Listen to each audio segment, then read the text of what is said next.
I grabbed 3 of these signs from Dollar Tree. Go ahead and just place them face down and just stack them one on top of each other. And then I'll be using some of these craft sticks that also came from Dollar Tree. Just placing some of this Dollar Tree Fix All adhesive glue with a mixture of hot glue. And I'm just using the craft sticks to hold all 3 of these signs together. The more the merrier. You want to make sure that this piece is nice and secure. Then go ahead and flip it back around, and you could paint yours whatever color or stain that you would like.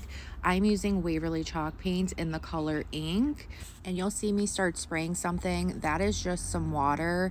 I'm just spraying that to help the chalk paint just spread a lot easier. And once that is coated, I went ahead and allowed that to dry and just went around and gave this a good sanding to make it look a little bit more weathered, but this is also going to even out the chalk paint to make sure that there are no brush strokes. Then I grabbed 2 pieces of this poplar wood from Home Depot. Just cut it down to size. So these measure at 2.5 inches by 18 inches. Painted those with that ink chalk paint as well, allowed that to dry, and then again just went over it with my sandpaper and just gave it a good sanding. Then go ahead and find a good placement for those 2 pieces of wood on the sides of those 3 Dollar Tree signs using that hot glue with adhesive glue.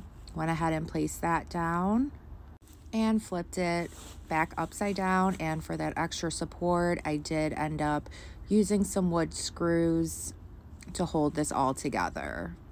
And again, the more screws the better. That way this thing stays durable for a very long time.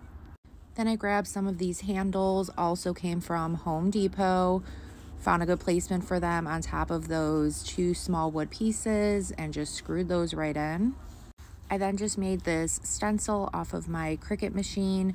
Now, if you don't have a Cricut machine, you could use any kind of stencil from Hobby Lobby, Walmart, or Chalkator, Magnolia Design Co., any kind of stencil, or you could just leave it blank, it doesn't matter. But I applied my vinyl, took off the transfer tape, used some blue painter's tape to protect the edges so I don't go outside of the vinyl, and then using a Dollar Tree cut up sponge and some Waverly chalk paint in the color plaster, I just began dabbing that chalk paint all throughout the opening of the stencil.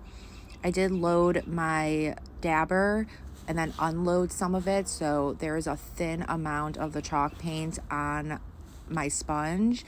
If you have too much paint on your sponge or dabber, that could lead to some bleeding, and you just don't want that to happen. So continue dabbing that, took off all of the vinyl, let that dry, and look at how adorable this is. Now, you could put this on your stove for just a cute decor piece or for some extra counter space. This was super easy, super inexpensive to make. I hope this inspires you to create your own in your own special way. If it did, please be sure to sprinkle the love. Thank you so much, and I hope y'all have a good rest of your day. Thanks. Bye.